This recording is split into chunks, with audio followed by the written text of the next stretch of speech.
Hey guys, today I'm going to be reviewing the Ring Solar Pathlight. I picked up 6 of these for my flower beds in front of my house, and I've had these about a year and a half, and I have been very impressed with these solar pathlights. They're very bright at night, and I'll be showing you an example of how bright they are in the video a little bit later.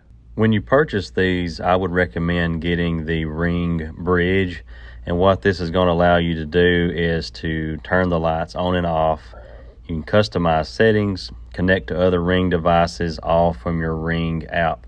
For example, if somebody triggers my Ring floodlight at the corner of my house, the path lights automatically come on because of the Ring Bridge. When you first purchase your solar path lights, you will charge them with the included cable.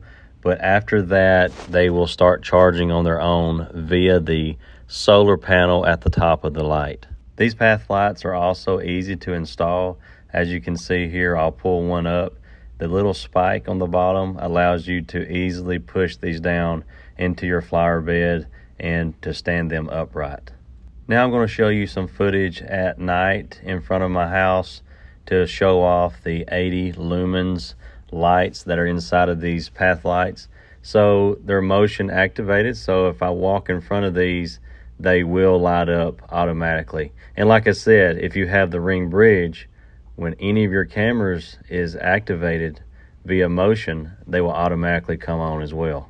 So if you're looking to spruce up the front of your house, or to add some lights to your flower bed, or to add some lights along any path around your house, I would definitely recommend checking these out on Amazon. I've been very satisfied with them.